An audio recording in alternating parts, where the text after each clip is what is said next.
Bonsoir, chers élèves de la classe de 4e. La solution est sous vos yeux. Allez, c'est parti. Ici, on me demande de tracer un segment OO' tel que OO' égal à 5 cm. OO' égal à 5 cm. Voici O, voici O' égal à 5 cm. Ensuite, de construire le cercle C1, le centre O.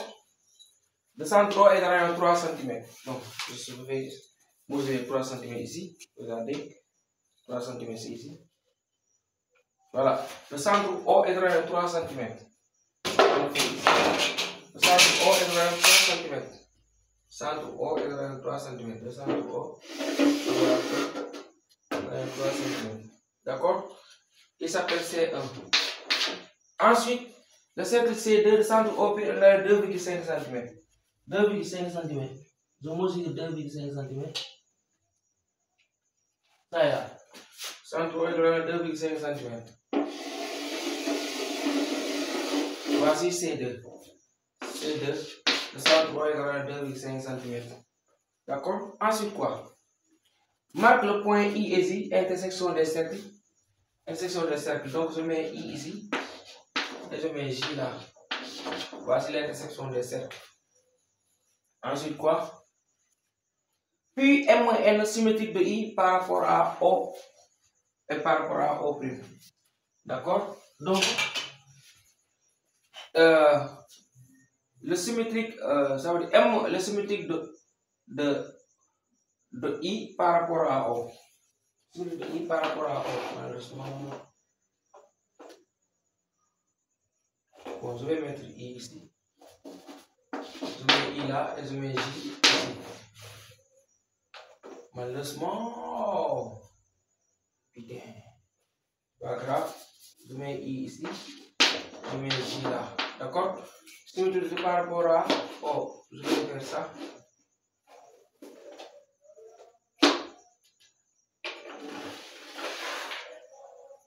Bon. Je vais pour le cercle. Le cercle de centre O. Et passant par ici. Voilà, donc ça est là. Donc voici le point M, le symétrique de I par rapport à O. Et le point N, le symétrique de I par rapport à le symétrique de O' par rapport à I. Hein. M est le symétrique de I par à O. Ensuite, ici, N, le symétrique de I par rapport à O'. Oui, c'est ça. Par rapport à O'. Donc, voici N. Donc, je mets ici. Symétrie de I par rapport à O. Par rapport à O'. Justifie que O' et M et N sont parallèles. O' et M et N sont parallèles. Je vais regrouper M ici.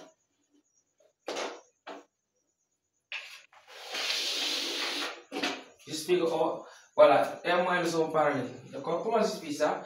Pour montrer que les droites sont parallèles, dans ce cas-là, il faut utiliser le théorème 1. D'accord? On va utiliser le théorème 1 dans le triangle I, M, N. Donc on dira I, M, N est le triangle. C'est un triangle. C'est un triangle. Bon, regardez. M et I sont symétriques par rapport à O. Donc O est le milieu de I, M. Je mets I, O, milieu de I, M. Regardez, I et N sont symétriques par rapport à O', donc O' est le milieu. O', milieu de I, N. D'après ces deux informations-là, OM, O', parallèle à M. Donc voici la réponse. On a justifié que OM parallèle à M. D'après le théorème H1. D'accord? Ensuite, ici, on demande de calculer la distance MN. Regardez, on va utiliser le théorème 2 ici. MN est un triangle. Le théorème 2, hein? O est le milieu de IM, O' est le milieu de IN. Donc, d'après le théorème de OO' égale à 1 demi de M-N. C'est-à-dire quoi? Implique M-N égale à 2 OO'. Or, OO' égale à combien? OO' égale à 5 cm, donc 2 fois 5 cm égale à 10 cm. Donc, d'après le théorème 2. D'accord? On va reprendre ici. Hein? Vous allez reprendre ici pour le théorème 2 pour la question C. Vous allez dire IMN est un triangle au milieu de IM, au milieu de IN. Donc, d'après le théorème 2, OO' est la moitié de MN. Ou bien MN est le double de OO'. Vous remplacez OO' par 5, vous multipliez par 2, ça fait la distance MN. Ensuite, quoi pour 3? La parallèle à IN passant par O. La parallèle à IN passant par O. Oui, IN. Voilà, IN passant par O. Coupe le segment MN en P. D'accord? La parallèle à IN passant par parallèle à I. Dans la parallèle à IN. IN passant par P. Passant par O. Je fais comme ça. Je vais faire comme ça.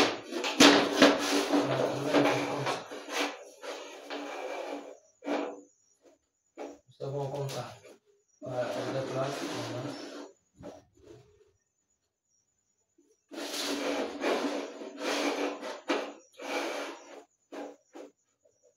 Ils se font comme ça, je déplace. Voilà, comme ça.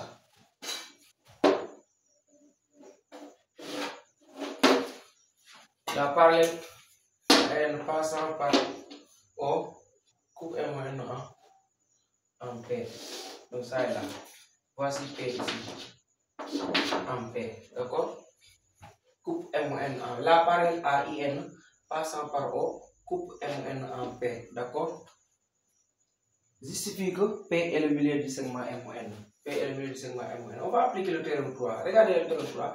Dans le même triangle, on dira ici I, M, N est un triangle. D'accord?